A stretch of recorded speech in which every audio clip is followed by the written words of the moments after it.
and that caused her the meltdown, I can say, of her personality, because she was already becoming dementia before, but the isolation and the loneliness just crushed her. And then she had such a terrible, just a second, Sam also wants to come in. Do the same thing, not exactly the same thing, but similar to my Safta, my great grandma. She passed away last week. She was 93. Oh, Before COVID, like up until this last year, like she was completely fine. uh-huh. Like mentally, she was all there. She did have someone living with her, like for a little bit of help, but in the past year, like her Alzheimer's, like she got it, and yeah, it just Yeah, it's a it known got the thing. best of her. I was in the group of people that we started a pressure group of families of people in nursing homes, and it's all over. I mean, it's not totally not unique. It's part. I think the COVID disaster for from a mental point of view is much stronger than in terms of its life toll. It basically killed them. And the paradox is that the last at the end she died from COVID. I mean, but that was it was a redemption, both literally a redemption from because she died, but also in the paradox was in the last 3 days. Um, she when she got the COVID, she suddenly became calmer and more composed and more less nightmarish that she was in the last few years, in the last few months. So at the end of 72 hours, that's before she left the world, suddenly she became much more herself. She came back to herself, and she left the world very quietly. I mean, the COVID wasn't even serious. It was a little bit of fever, a little bit of needing some oxygen, but not serious. The day she died, the doctors told us she's getting better. It was, and then suddenly she just went away. Anyway, I want to tell you about her, but I wanted to be a shiur or a sugya shiur because basically uh, um, I think sugya in a way came out from my life with her, um, because from a very young age I was exposed to life life making decisions. Is that how you say it? Life decision making. I don't know the right order.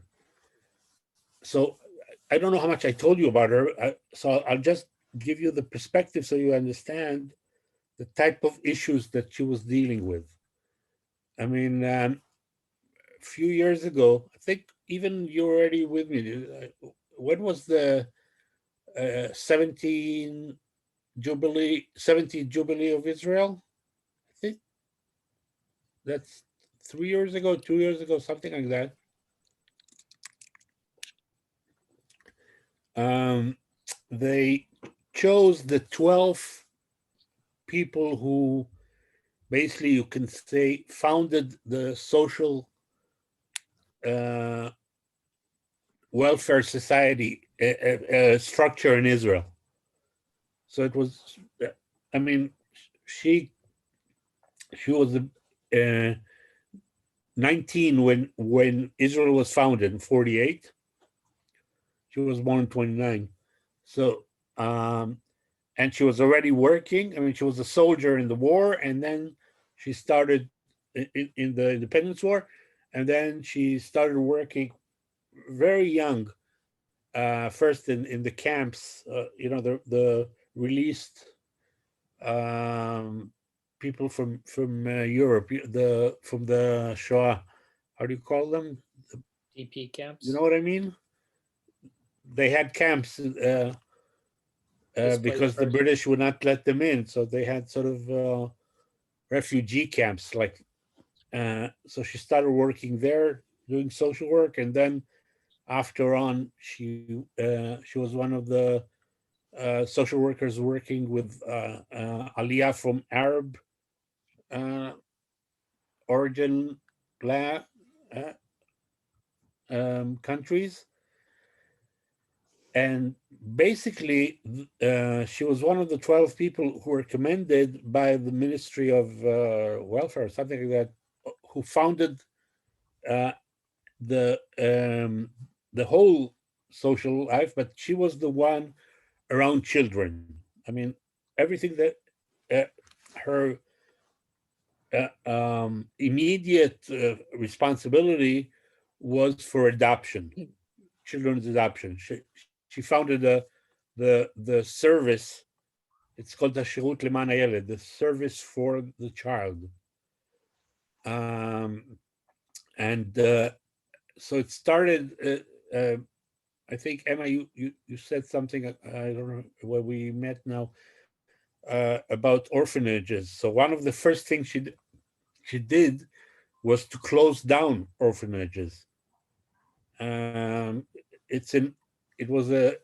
I mean, you know, I don't think in America you have also any more orphanages, right? I mean, you know it from literature that Dickens, you know, the stories um,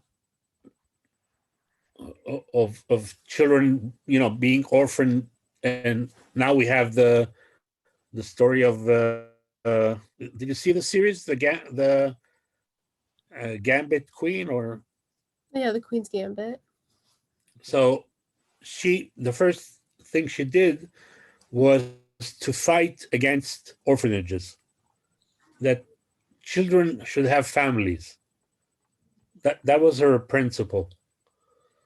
And then when she founded, originally her job was very administrative. It was just when she came into the job, it was just to be sort of an administrative uh, signer of adoption for children. But she thought that adoption is a whole holistic treatment that had to do with all the three parties involved, if you want. So there's the adopters, there's the biological families that the children are leaving from if they're not orphans. Most of the time it was unmarried birth of basically girls who got pregnant and had to and couldn't raise their child, and the families of the and the children of themselves. And from these, I mean, she founded a service that would treat all three parts of the triangle, but she called it the service for the child, Ashirut Leman Hayeled, because she thought that the real focus is, first of all, and mostly the child. And that was a decision which was not simple. The whole, I don't know how you say it in English, Tovat HaYeled,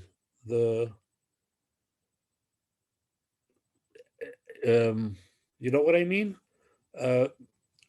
That in every decision you make that involves different parties, I mean, take even divorce, okay? And you have to make a decision about the child, who should it be with, custody, with the mother, with the father, joint custody, and so on. So the basic principle that she didn't invent this. This is something much more universal. But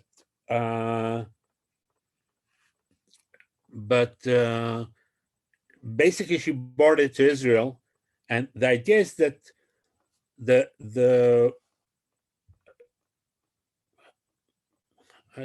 how do you say it? You don't know what I'm saying? That It's the best interests of the child. the what?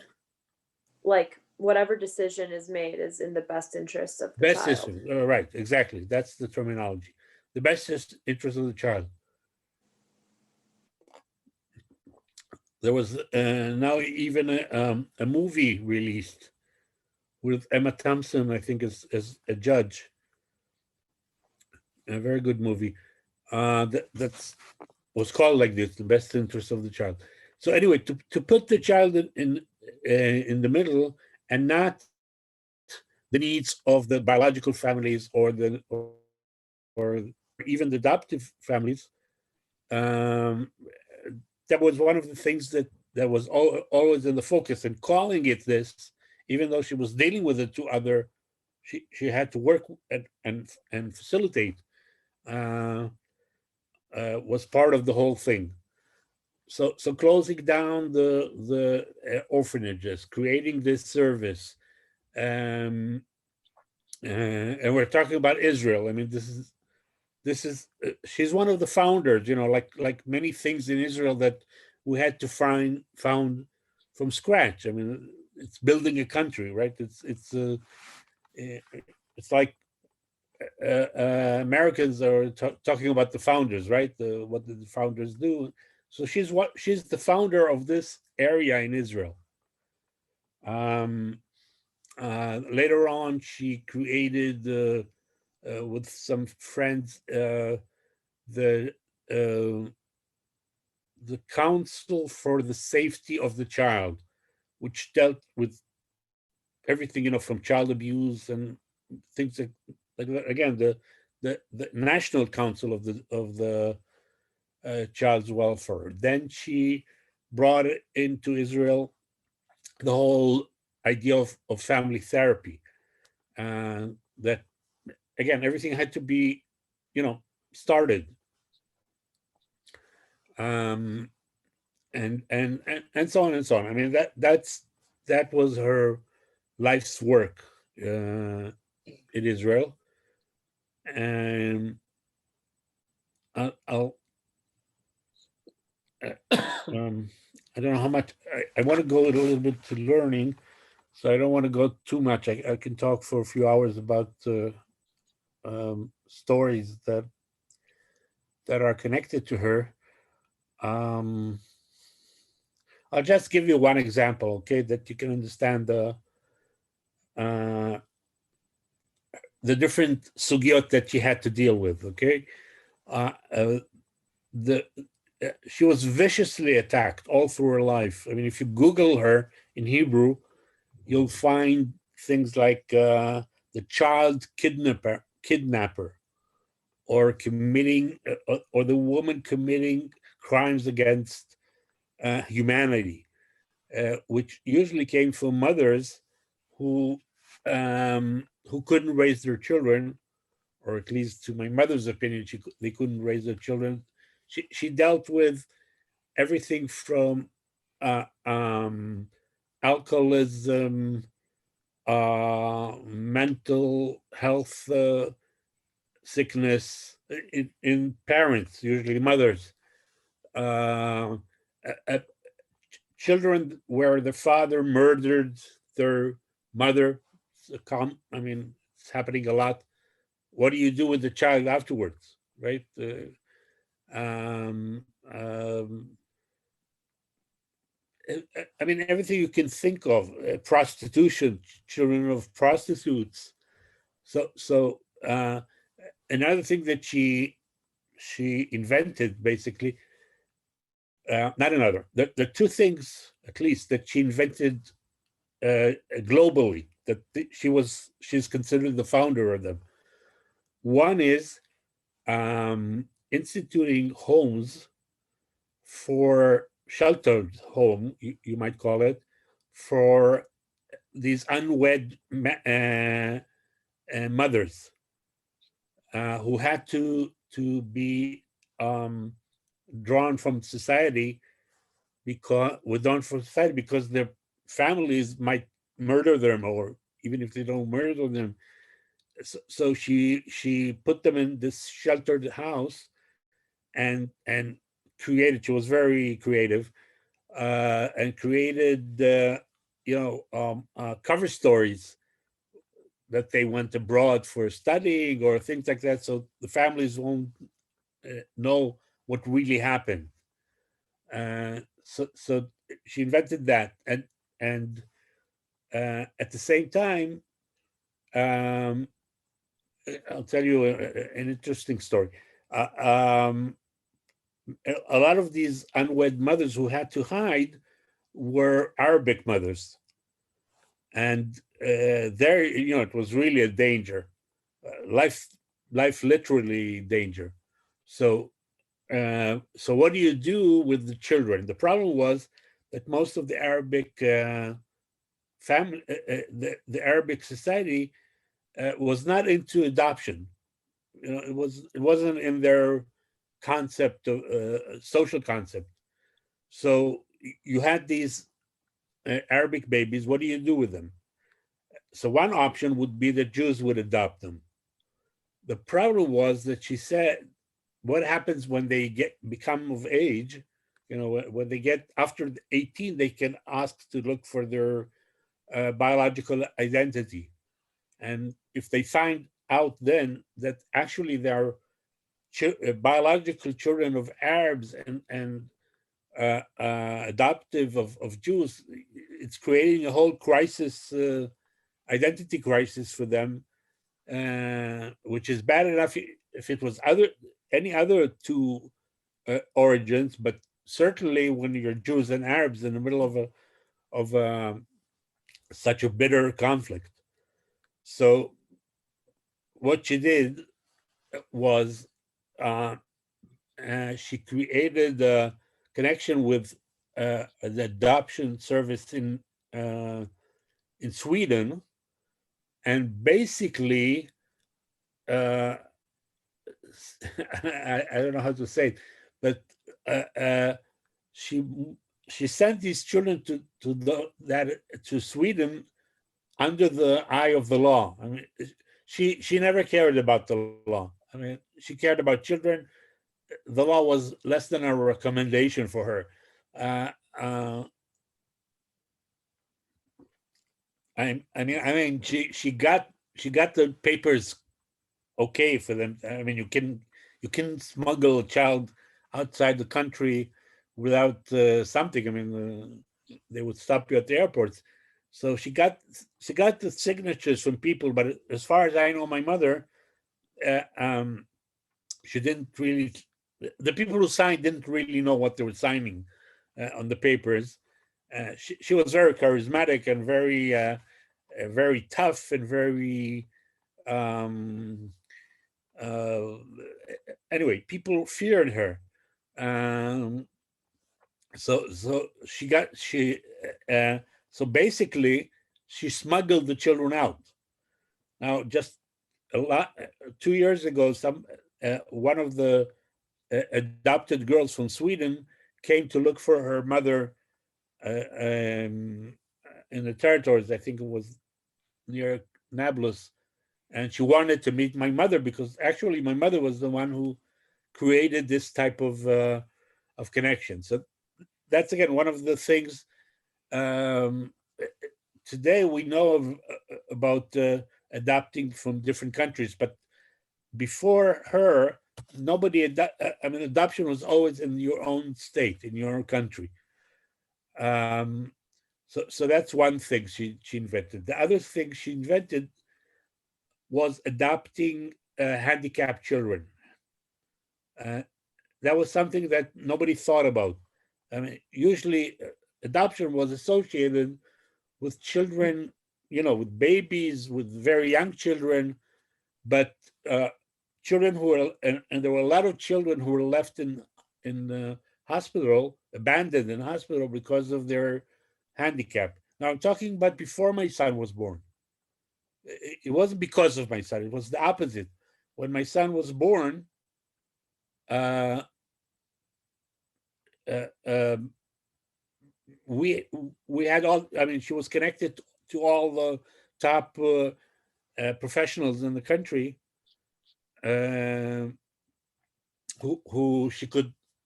So we very quickly we could find out what's the problem and how to deal with it and so on. Do you hear me? Okay, because sometimes my Zoom freezes, so I don't know. Anyway, I'll just, so that's something that she invented globally.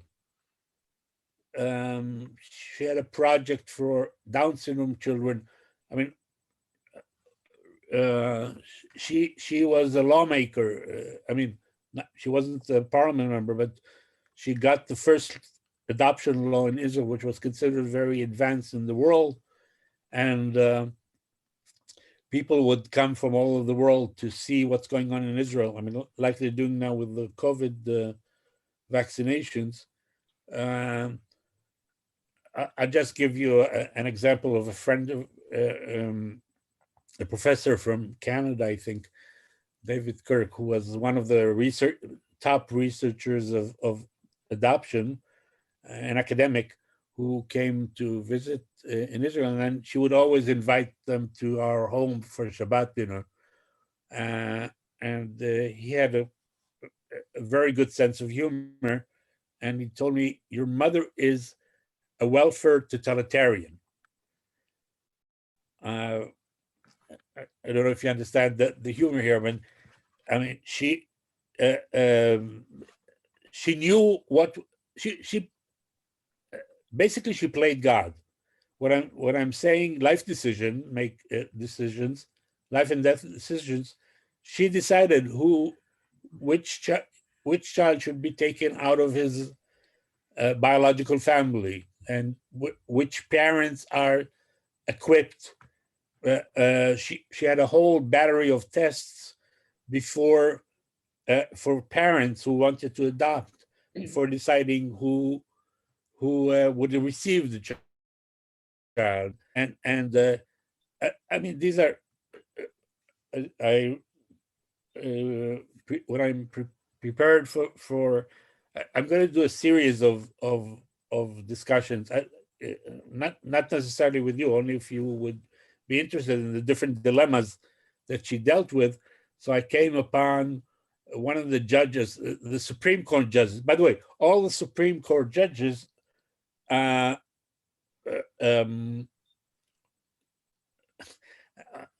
tell it the other way. Her boss, the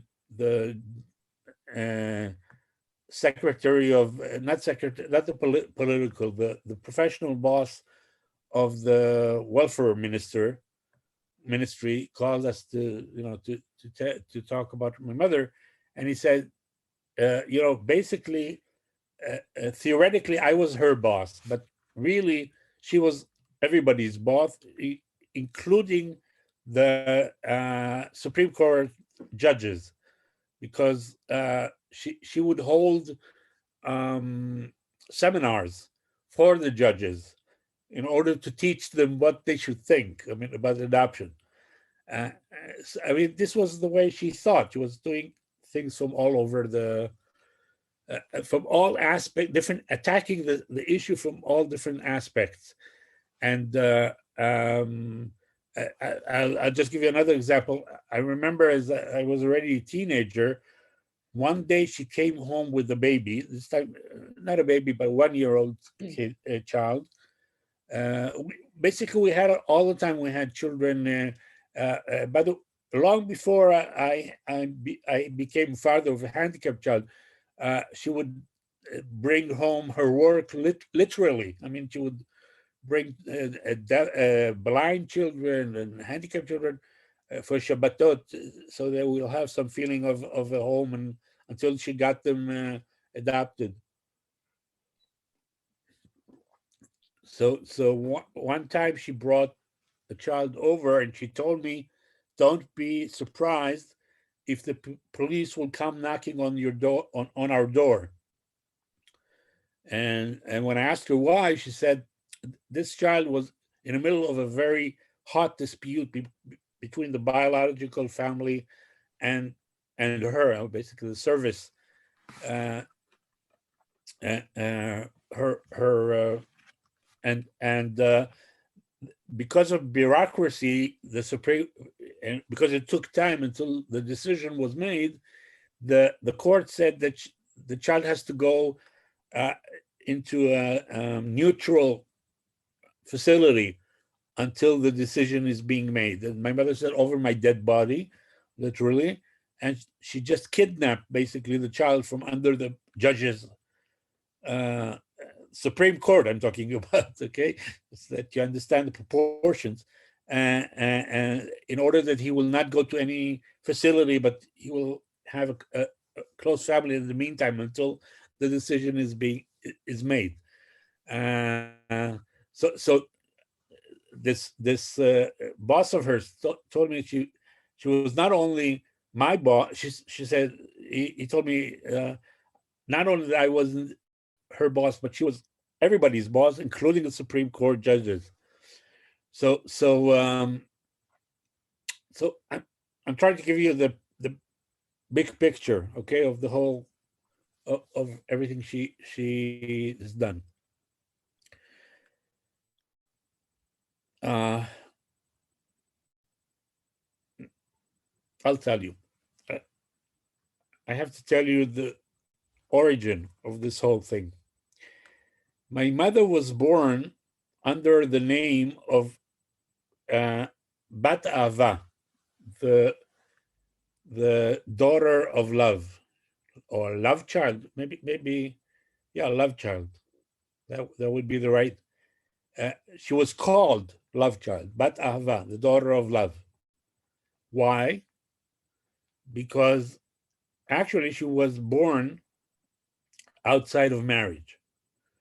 My married grandfather had an affair with his very young secretary, and she was born out of this affair. So my crazy grandfather, I'm saying crazy because he called himself the Michigane, you know the word Michigane in Yiddish? Mm-hmm. He called himself the Michigane from Berdichev. He was born in Berdichev. He came from Berdichev. My mother was already born in Bucharest in Romania, but he came from Berdichev. So he called himself that. So, and basically he instituted a line of Michiganers. I mean, my mother was a Michigane. I'm a Michigane. I think I'm starting to see who's going to be the Michigane for my children. So first of all, it's a Michigane to call your out of wedlock daughter love child. I mean, it's like putting, announcing to the world that this is a child that's born from a love affair, basically. I mean, but that's not the most crazy thing he did.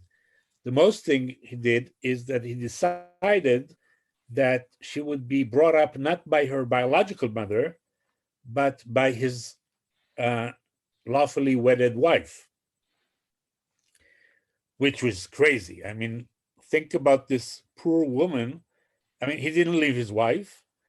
This poor woman having to raise a child that's called love child. I mean, every time she called her for dinner, what was she thinking? I mean, it's think about the situation. But the worst thing is that when she was 3 years old, they divorced. My grandfather divorced his wife, and then he married the secretary, i.e., my grandmother, the young love affair. Now, this was her trauma because she was taken out from the mother who raised her from 0 to 3, which is basic. I mean, these are the most formative years of connection, and suddenly brought to this stranger mother who was her biological mother, uh, but for her it was a strange mother. So basically she went, if you want, twice the process of adoption. The first adoption, which he wasn't aware of, to the lawfully wedded wife, and the second adoption to back to her biological mother. And that was a very, very big black hole in her life until the last days. It was a trauma that she came. I mean, we knew about this just in the last decades, but she died when she was 92. So I don't think we knew it before she was 50 or 60, something like that. Now, you don't have to be a very Freudian psychologist to understand how this black hole in her life created the engine for everything she did later. I mean, she was the fighter for the best interests of the child. She went to war against any harm that are being done to children, and even to unwed mothers, because her mother was an unwed mother. So basically, her personal story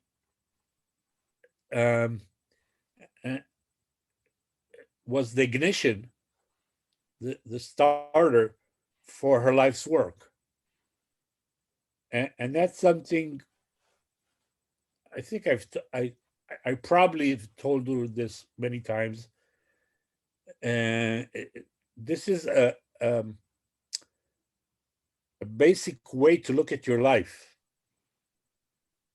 right? I mean, you take the most damaged part of you, the most important challenge that you have in your personal life, and you make it into, it's much more than a vocation. I mean, it's like, do you understand what I'm telling you? So, I mean, and that's something that I was brought up on. I mean, if you see a challenge, if you see something that happened, I mean, look, even paradoxically, what happened with her in the last few months. I mean, the minute we saw as children, the problem of the nursing homes, COVID challenge, immediately, beside trying to help my mother, we created this general movement in Israel to fight for nursing homes. Now, we didn't think twice about it, her children, because that, I mean, paradoxically, what happened with her in the last few months is actually what she did all her life. How to take the challenge that is being brought on you personally and make it into a life-saving. You understand what I'm saying? I mean, this was her heritage. This is what she taught us. When she got this prize from the Minister of Social Affairs, it's a long story also, but I won't go into it. There are too many stories here. But she couldn't. She came on a stretcher. She was so sick. She was almost died. She almost died on the way because, anyway, she was in hospital, and but she decided she's going to get this prize personally, and she could hardly speak, but she told the leader of the, to say in her name that you should never give up on, if you see a challenge, you should fight it all the way through. If you believe this is the right way, this is how you should never give up on it. Crazily, I mean, like you saw, she would kidnap children from the Supreme Court. I mean, she'd never let go of anybody. So I'll tell you just another story, and then a little bit of we have only 20 minutes. I want to do a little bit of studying around this also, just that you understand her crazy mind and sugya. I mean, this is really sugya. A lot of times they had to go to the court to get the court to agree to take the child away from the biological mother or parents when they couldn't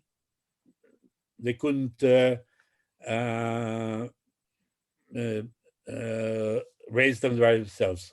So one day, this is something we heard from her deputy at the end, but it's a story when she and her deputy, when her deputy was just beginning in the service, she was just in-service training, and part of it was that she accompanied my mother to the court to see how it's being done, how this type of process is being done. So they went to the court and then my mother sees, like in any court, you have two sides. She looks at the other side and she sees this young mother, which with a lot of problems. I don't remember exactly. I think she was also unwed, but also psychiatrically with a problem, or maybe alcoholism. I don't remember the situation. She looks at the other side and she sees that this woman is alone. There was no lawyer who came with her, no family. She was totally alone on one side and my mother on the other side. So she told her assistant, you stay here and you'll represent us. And she went to the other side and decided that she's going to represent the girl.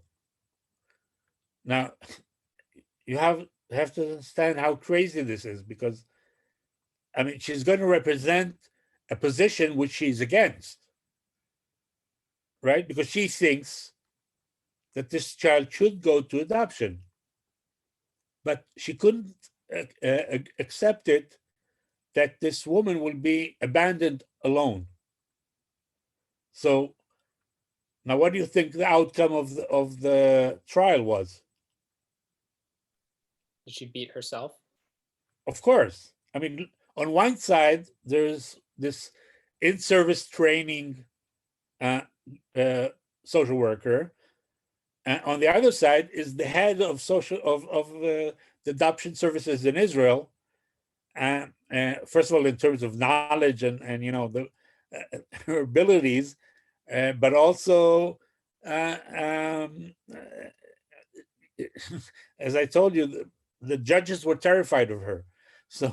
So she won the case for the unwed mother, for this biological mother, which is crazy. Because I mean, she I mean, it's not personal. It's not like she was altruistic and she was willing to let go of her personal opinion. It was against her true belief about what should happen with the child. So that shows you how Michigan she was. Okay, just one of the examples. But the interesting part of the story comes now, that when they left the court, when they came out of the court, this mother turned to my mother and said, listen, I had to fight for my child. I had to know that I gave all my best to try to keep my child. So I did what was right. But this judge, he didn't do what's right. So she understood that actually the good thing for her child was to be taken out and given to adoption. And then she asked for the papers and she signed her agreement for his adoption. So that's almost a Hasidic story, the way she did that. So we don't have a lot of time, so I'll just, for example, what does this remind you in the Bible? Does it remind you of anything, this story? The best interest of a child. Where is it? Where does it appear in the Bible? Anybody remember? You know the Solomon's case? You know what I mean? Okay, this is King Solomon's judgment.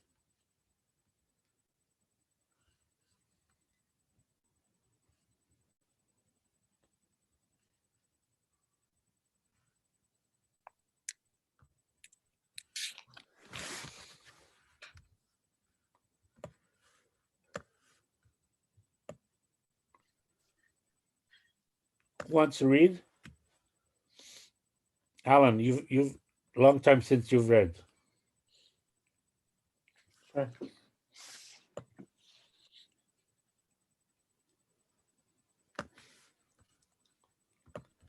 The Shlomo story. Yeah. All right, Shlomo and the two prostitute mothers. Later, two prostitutes came to the king and stood before him. The first woman said, "Please, my lord, this woman and I live in the same house, and I gave birth to a child while she was in the house. On the third day after I was delivered, this woman also gave birth to a child. We were alone. There was no one else with us in the house, just the two of us in the house. During the night, this woman's child died because she lay on it. She arose in the night and took my son from my side while your maidservant was asleep, and laid him in her bosom, and she laid her dead son in my bosom. When I arose in the morning to nurse my son, there he was, dead. But when I looked at him closely in the morning, it was not the son I had born." Oh, sorry.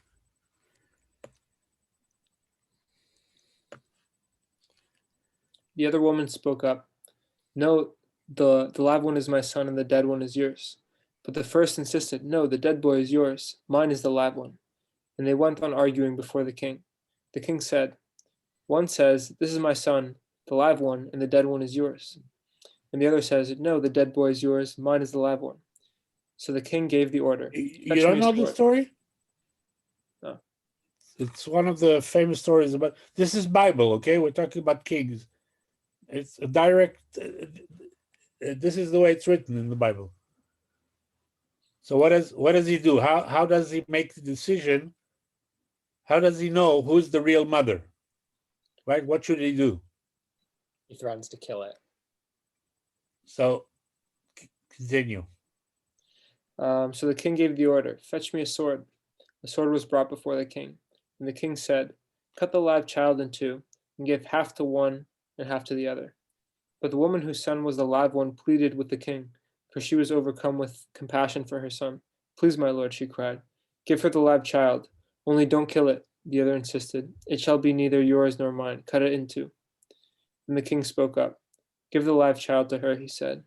"Do not put it to death. She is its mother."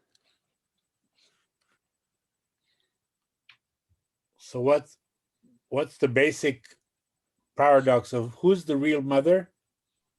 Right? The one who just wants the child's well-being.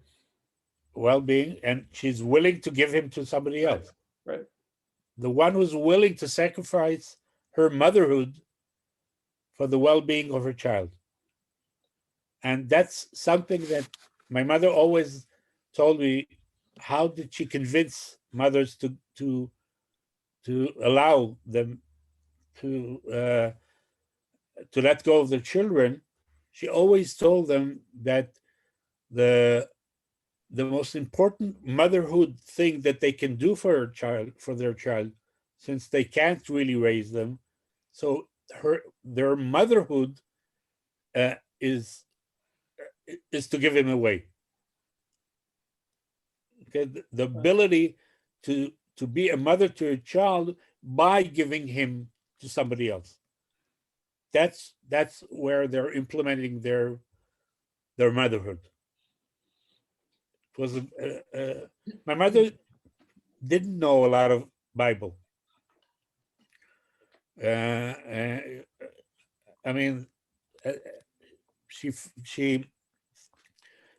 I mean, slowly she learned some things that had to do with it. But so this was one of her important stories as a way of remembering of helping mothers to accept their loss, because I mean it's a very difficult decision for mothers.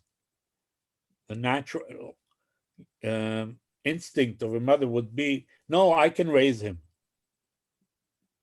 I'll overcome my alcoholism or whatever. I mean, whatever the problem was, or even if they put him in foster care, they would say, well, right now I can't raise him, but later on I will be able to raise him. And my mother was very much against foster care. I mean, if that was the only option, she would do it. But she would always say that foster care keeps the child basically as hijack. No, how do you call it when? Because he can't totally accept his parents or his foster care parents. Any minute, the mother, the biological parents can come and take him away. So it doesn't give security. Anyway, so that's one thing I wanted. There are a lot of things. I'm just giving you sort of the first basic elements in her Torah life. The other thing is, do you know where is the first time there's adoption in the Bible? Adoption is not such a modern concept. It happened in different periods. It's a pretty ancient concept. Moses is adopted, but I don't know if that's the first. Moses, you're right. And do you know what parsha we were last week? The parsha that he is adopted. My mother died on the week of the parsha of the first adoption. What is it? Vayeshev? Shmot.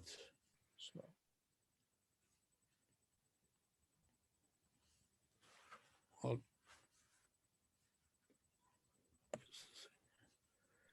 now, not only that he was adopted, look at the story. Wait a minute.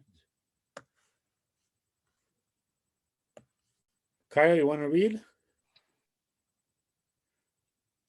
I This is can't. from Exodus, right? Yeah. The daughter of Pharaoh came down to bathe in the Nile while her maidens walked along the Nile. She spied the basket among the reeds and sent her slave girl to fetch it. When she opened it, she saw that it was a child, a boy crying. She took pity on it and said, "This must be a Hebrew child." Then his sister said to Pharaoh's daughter, "Shall I go and get you a Hebrew nurse to suckle the child for you?" And Pharaoh's daughter answered, "Yes." So the girl went and called the child's mother. And Pharaoh's daughter said to her, "Take this child and nurse it for me, and I will pay your wages." So the woman took the child and nursed it. When the child grew up, she brought him to Pharaoh's daughter, who made him her son. She named him Moses, explaining, "I drew him out of the water."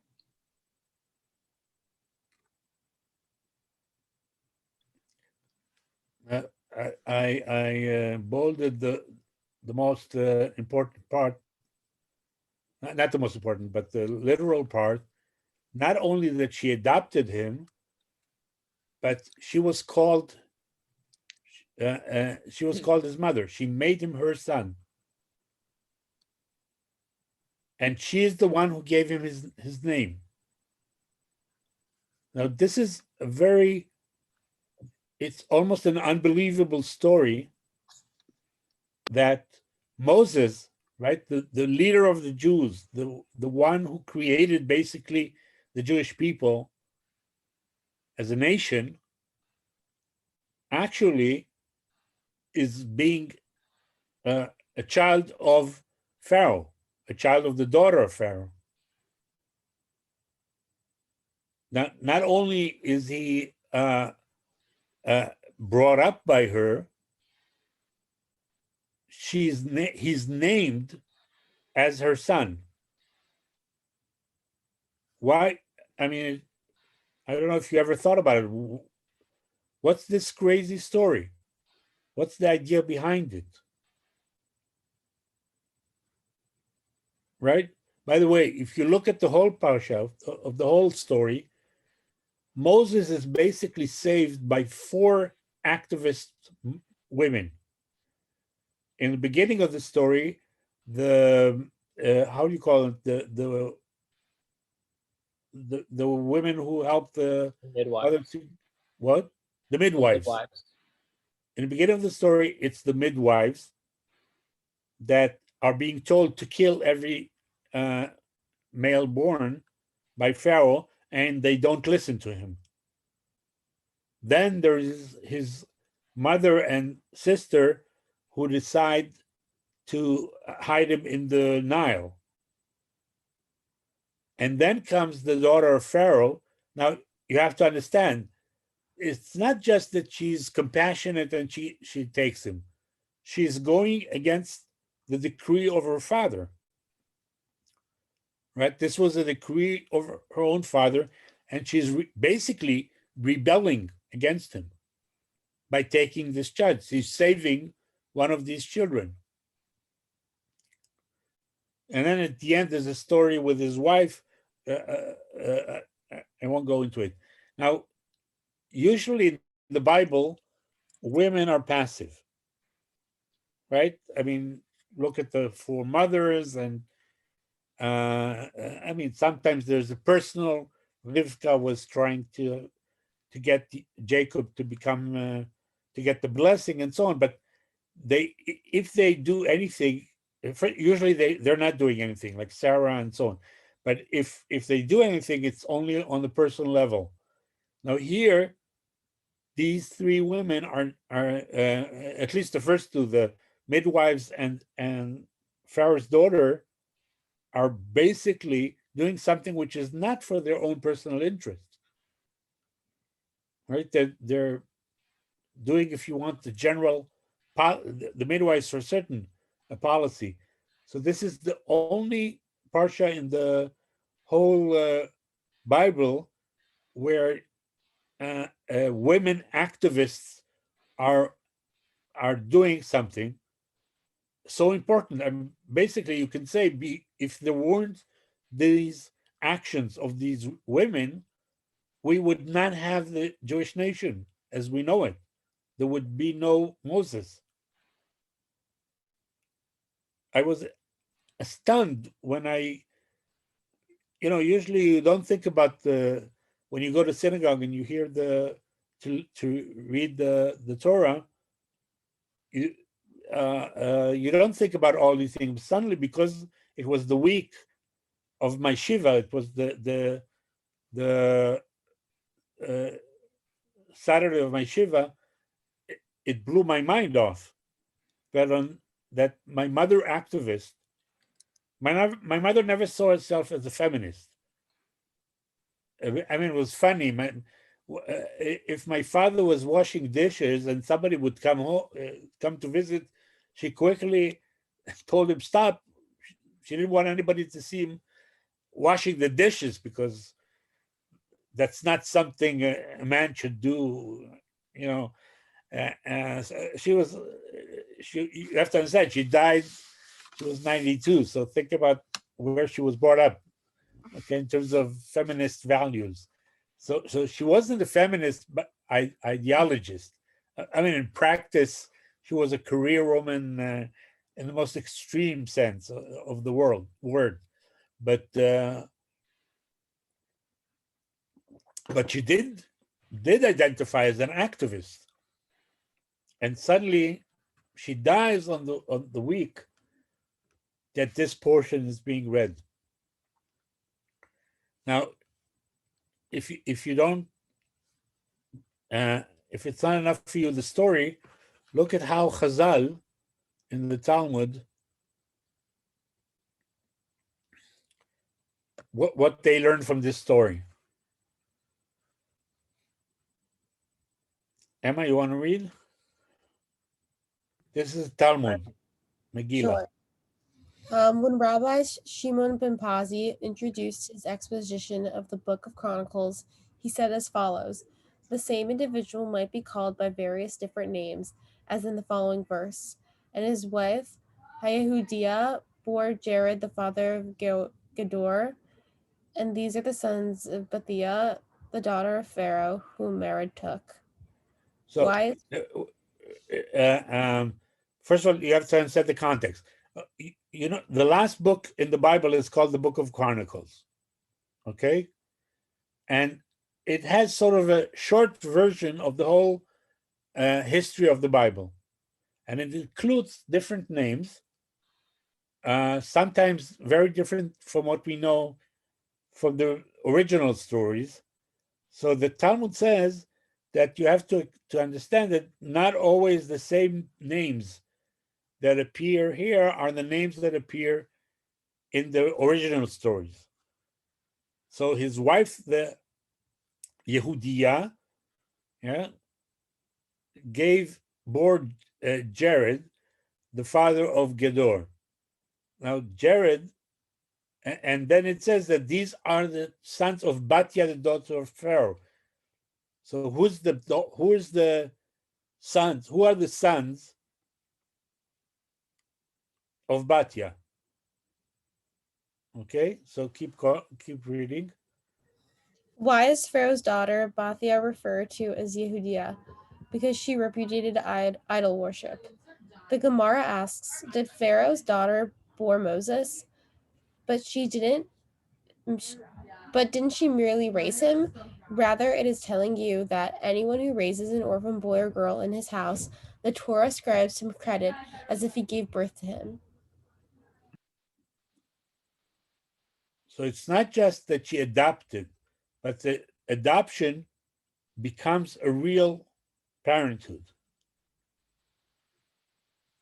And that's something, I mean, if you would say to my mother, or many times she in films and so on, when kids go to look for their biological parents, society says they're looking for the real parent, right? They're talking about the biological parent as a real parent. And if you would, for any reason, say something like that in front of my mother, she would jump at you, because according to her, the real parent is the adoptive parent. These are the real parents, because like the Gemara says here, somebody who raises a child is the real parent and not the biological parents. And it was a very important motto in her own concept. Now, if you look at this story of Batya, you also see the double adoption story, which is very similar to my mother, right? There are two mothers here. The biological mother, Yocheved, who gave birth to Moses, and then he goes to Batya, to the daughter of Pharaoh. But then, if you remember what we just read, she's given back to be nursing by the biological mother, right? So he's being adopted twice. And basically, that's almost exactly what happened with my mother.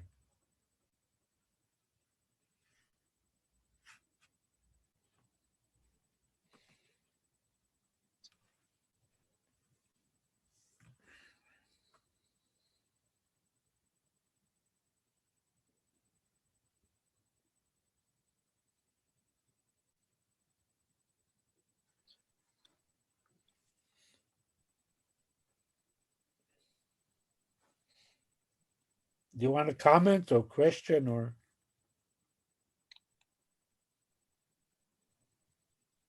You shared a lot of amazing stories. I feel like I have a lot of various questions and comments.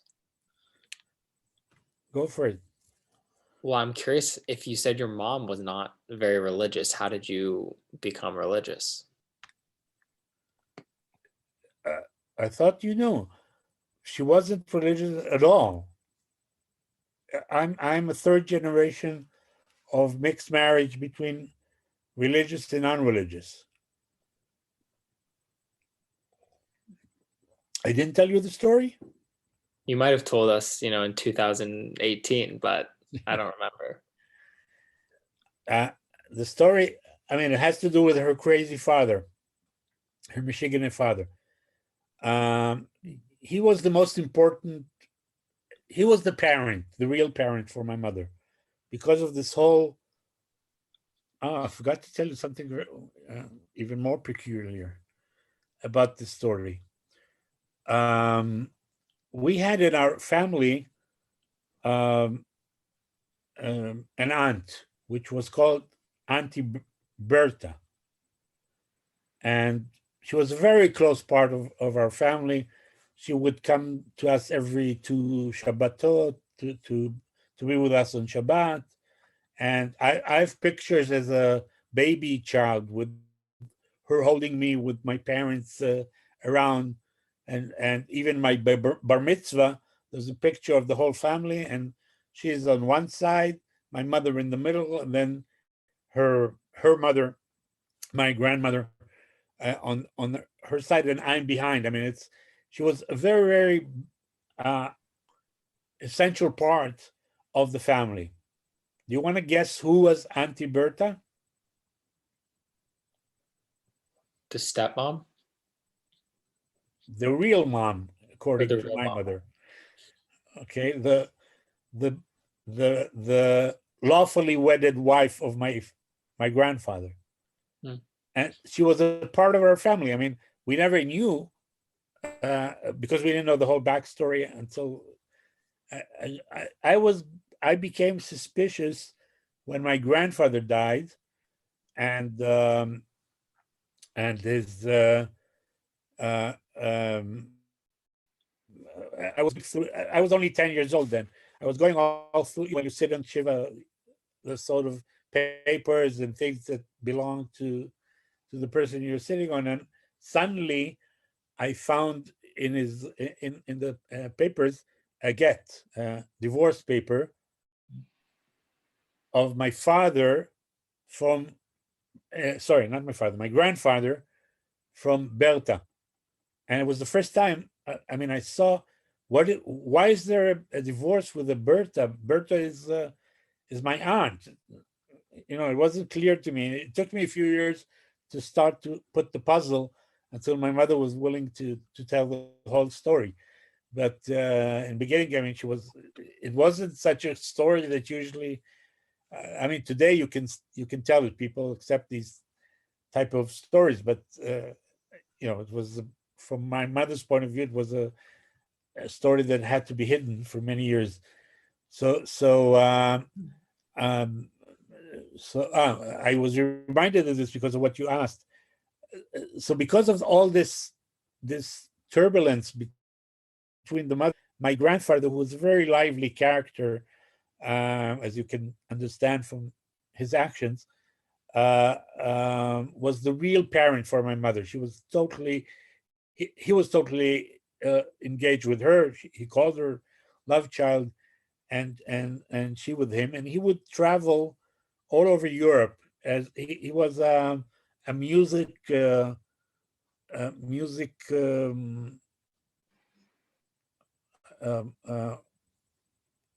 not machines. How do you say it? He sold violins and music. How do you say it? Things that you play with music. Instruments. Instruments, right? That's the word. So he was selling, buying and selling a music instruments merchant all over Europe. And by the way, when I saw his passport when he died, I could see stamps on his passport of Nazi Germany, because Nazi Germany was formed in 1933, but the Holocaust didn't start for until 39, 40. So he kept on traveling all over Europe, and at the end, and anyway, so when the war stopped him and they had to go into hiding, and then it's a whole story how they as a family they escaped the Nazis. My mother wasn't in the camps. They were able to escape at the last moment, but until then he was traveling. And then suddenly, when he was closed down, my mother, at least that was her explanation, was that he got crazy and became a Baal Tshuva and became religious. So that's how the first generation of religious. My grandmother was totally secular, very high level. How do you call it? Educated woman, and so she was always secular. So it was the first mixed marriage. Then, when they came to Israel, my mother was not speaking to her father, because the minute he became religious, she was a teenager, 12 or 13 when it happened. For her, it was like he abandoned her again, because suddenly this man starts to act so strangely. She thinks he became crazy. I don't know if that's just her interpretation of him becoming religious, but anyway, that was the situation. So when they came to Israel, I don't know if you know the stories, but Israel was in a very deep commitment to the melting pot idea. So the parents, when they made Aliyah, the state, the new Israeli found state, didn't really care about them. But the children, they wanted to take the children because children can be assimilated easily. So there was a committee that decided where the children would go, and it was a political crazy situation. Political parties were represented in this absorption committee, and sorry. And when my mother came, they asked her, where do you want to go? In terms of, they would send them to kibbutzim or institutions that they were supposed to go to school. Not just school, dormitory. I mean, they would live there according to Zionistic philosophy that we have to assimilate the children into our society. So because there was religious and non-religious parties involved in the reception committee, they asked her, where do you want to go? So my grandfather jumped and said, what do you mean? She has to go to religious education. And the committee told him, shut up. We're not asking you, we're asking her.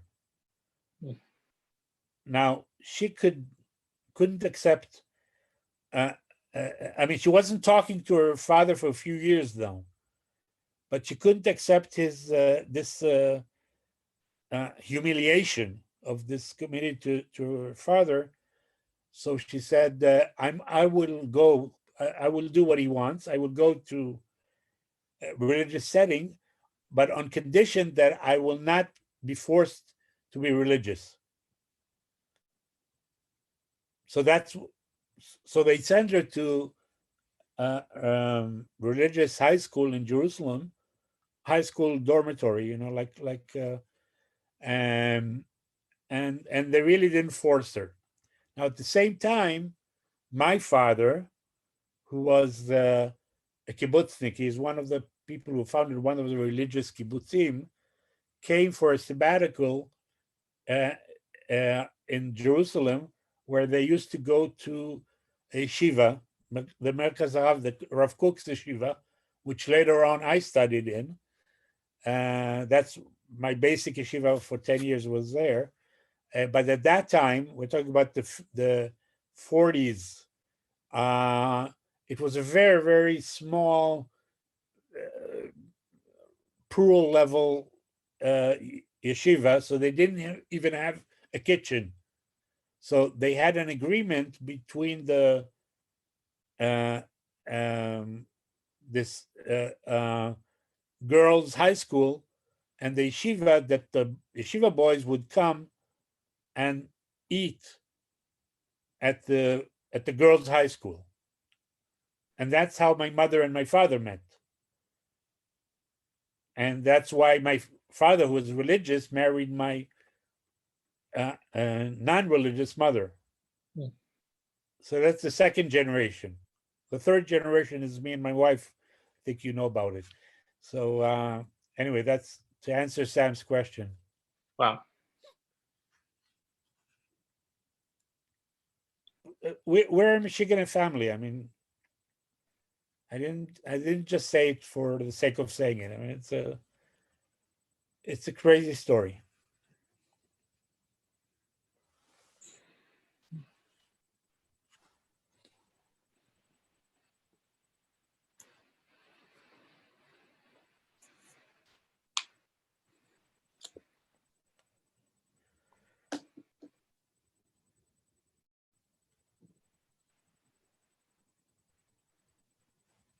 Any other comments, questions?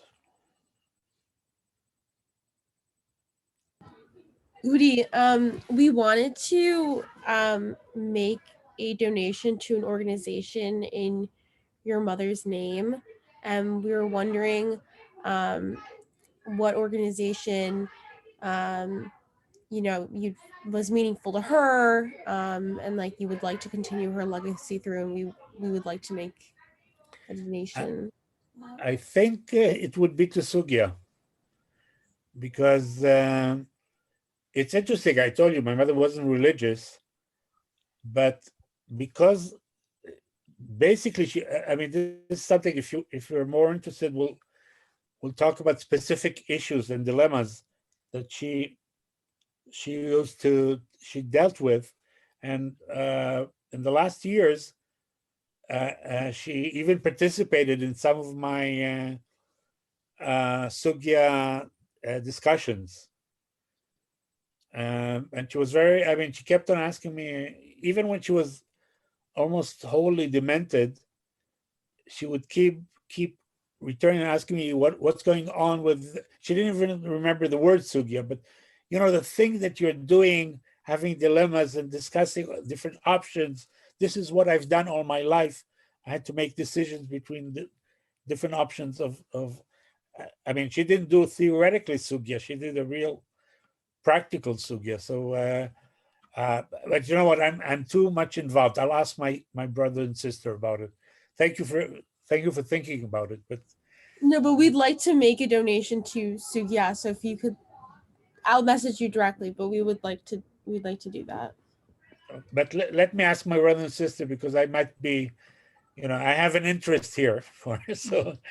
Okay. So do we. Yeah. Udi, if you have more like text that you want to go through for the next couple of weeks, we should totally continue doing this. Not text, dilemmas. I mean, sugya. Yeah. I mean, there are a lot of issues here from different points of view, of from when can you decide that the best to take out the child from biological parents, the general concept of the best interest of a child, what's behind it, how does it play out, questions of what's the rights of biological parents, do they have rights, and so on. I mean, if you're interested, I mean, it's really, I tried to convince my mother to write the stories that she was involved in, because I mean, she was, because she was the head of the service, she always had the most interesting cases.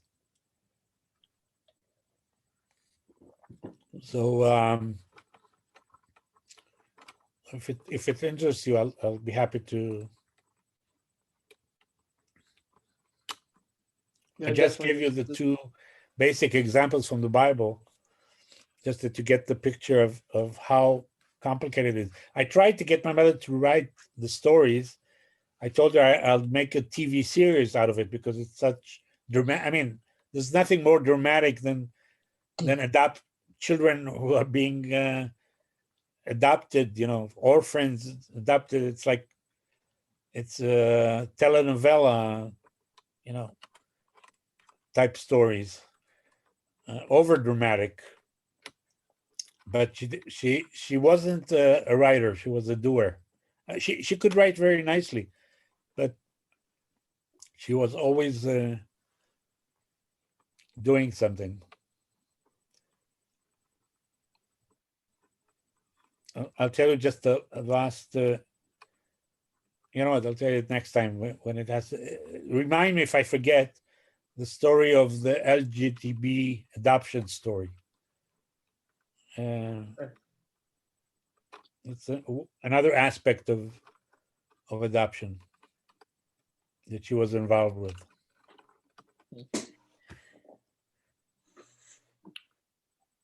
Thank you for sharing all this, Udi.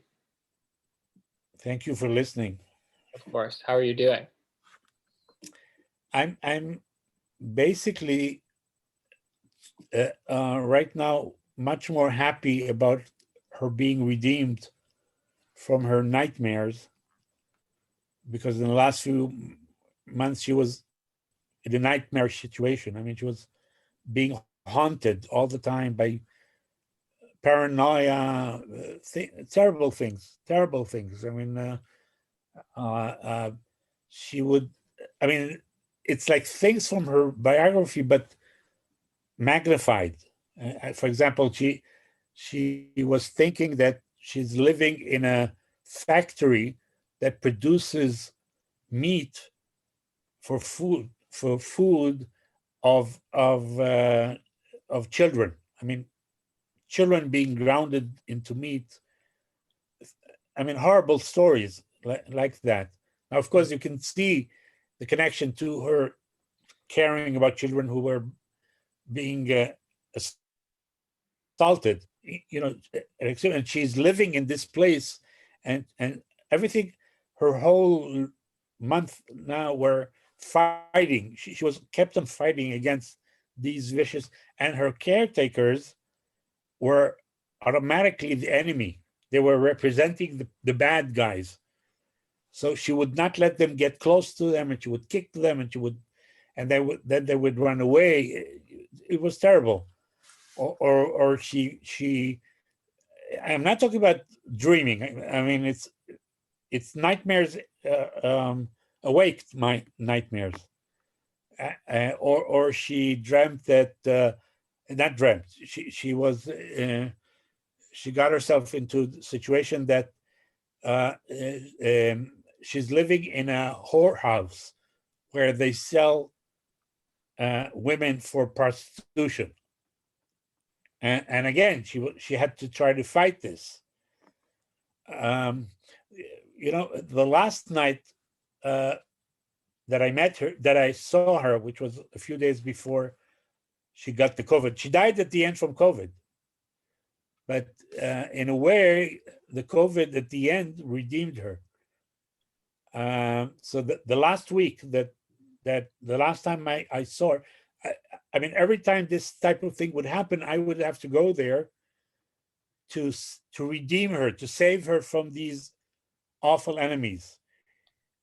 Most of the time, she thought I was her father. I mean, she knew always my name is Udi, but most of the time she saw me as her father, and she trusted me. I was almost the only person. My sister was the mother. We were the two people who she was willing to trust, because everybody else, including my brother, sometimes were the enemies. My younger brother.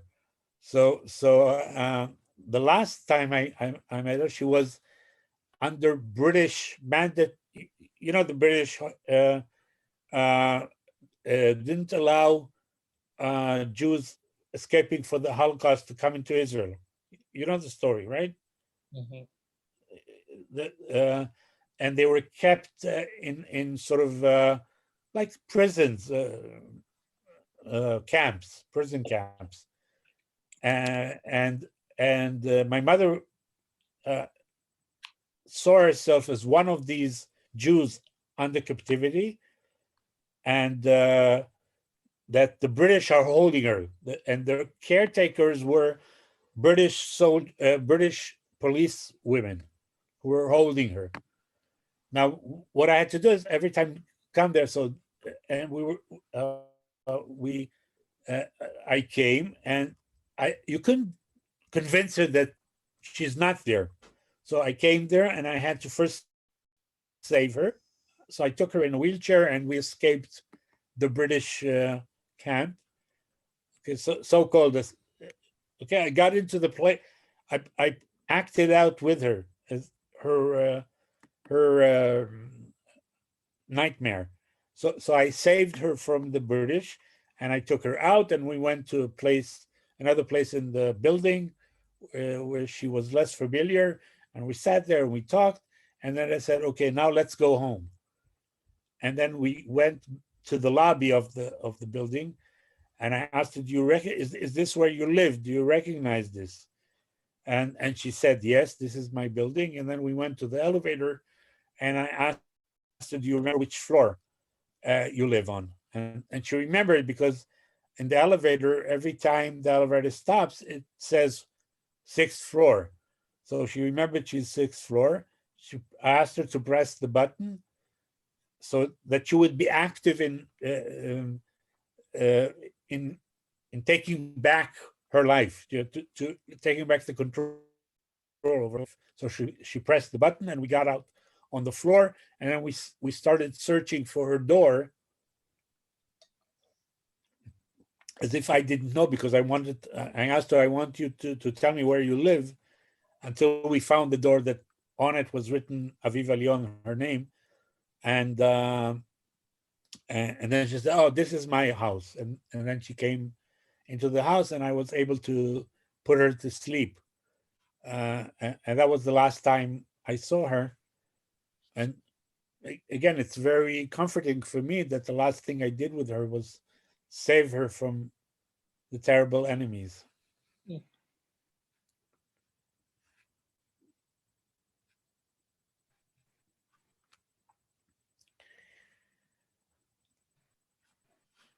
So for me right now, I'm less grieving and more relieved.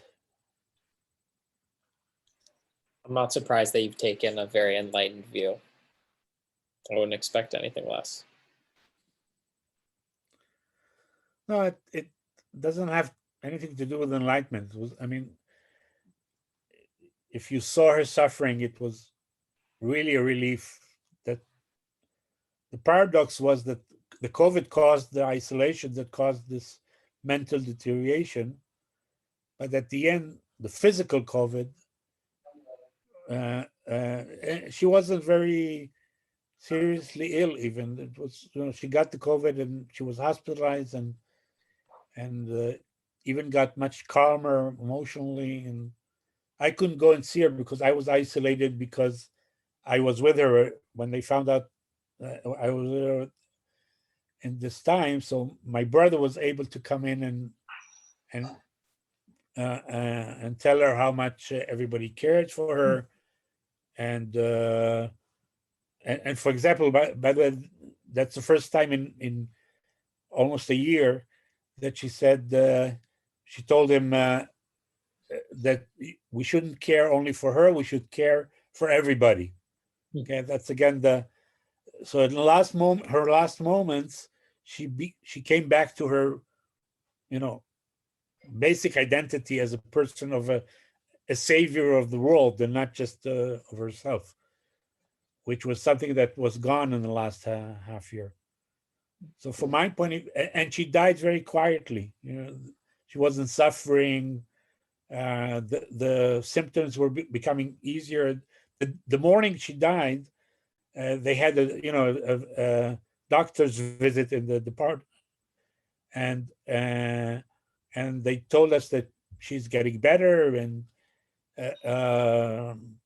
the symptoms are much eased and so on. And an hour later, she was gone. Yeah. So at the end, it was a merciful death.